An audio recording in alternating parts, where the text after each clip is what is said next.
Good afternoon. These uncertain times, they really make you wonder, don't they? I mean, how could we have let things slip away?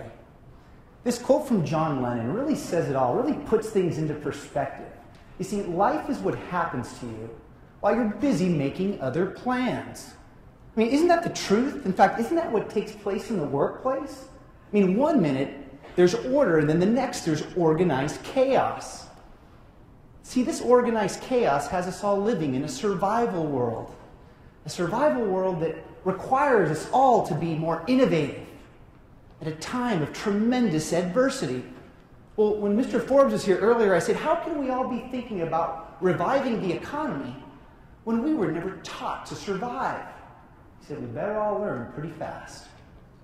See, I was fortunate. I learned as a child, where I was raised by two victims of Castro's revolution in Cuba.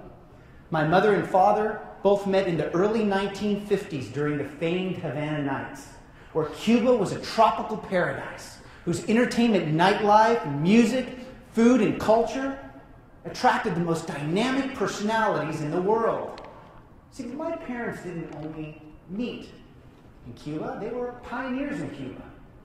In fact, my father, after receiving his chemical engineering degree from Cornell in the 1930s, went on to become a very famous Latin musician, TV and radio personality. In fact, my father's quartet, Los Llopis, were the very first to integrate American rock and roll into the rhythms and sounds of Cuban music. My father was the originator of crossover music. And my mother, well, my mother was one of the first original dancers at the Tropicana nightclub, and yes, she also performed with Desi Arnaz, or Ricky Ricardo, as we well know.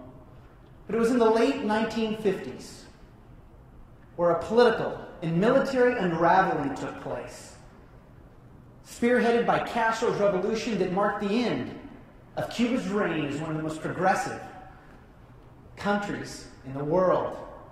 In fact, Cuba's legacy was minimized before its real impact and influence was felt throughout the world. As for my parents, well, they were performing in Buenos Aires, Argentina at the time, and were told to never come back to their mother country, and thus began their journey of survival and reinvention. My father, well, my father was forced to sell recording contracts throughout Latin America and Spain in exchange for cash to survive. Could you imagine that?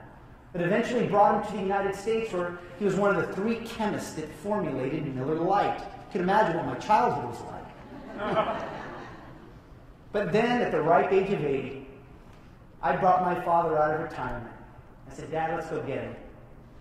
And he developed a line of food products that would mark my first entrepreneurial venture. And the rest is history. You see, I share this personal story with you. I share this with you because my parents and their story is a perfect example of what happens to countries and its people when they experience unexpected change without preparation.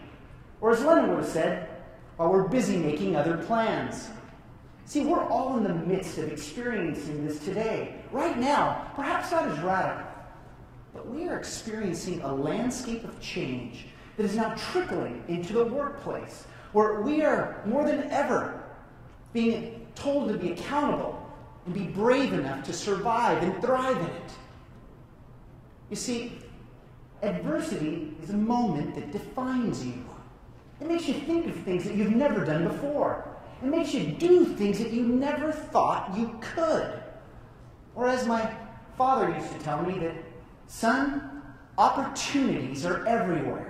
Pero pocos tienen ojos para ver, but few have eyes to see them. Well, today I'd like to give you the eyes to see the enormous opportunities to thrive in a brave new workplace. A workplace that is filled with the consequences of unexpected change.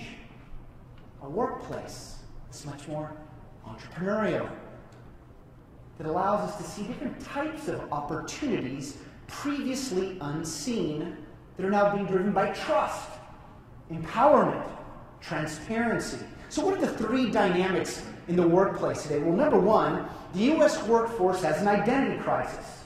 2, millennials are changing the ground rules. And 3, and mind you, 45% of the workforce dislikes their jobs. So what's the opportunity? Well, first of all, people want an identity that matters. And the opportunity for organizations is to create an environment that secures maximum identity and relevancy for their employees. Give your employees an identity. Make them feel as if they're part of the mission of the organization without worrying about rank or title. You see, people want to feel that they're needed, that they're valued, that they're respected. Employees in the workplace today want to know that their personal brand is defined and that it's identified as being purposeful and meaningful. Allow for a freedom of expression. I remember when I was a senior executive at Norway Seafoods, I was in charge of spearheading this merger and integration between 2 distinctly different operating units. And before I made that move from Seattle to New Bedford, Massachusetts, I asked for a schematic outline of the organization. And I specifically asked to have someone note everyone's name, their children's name, their significant others, their friends.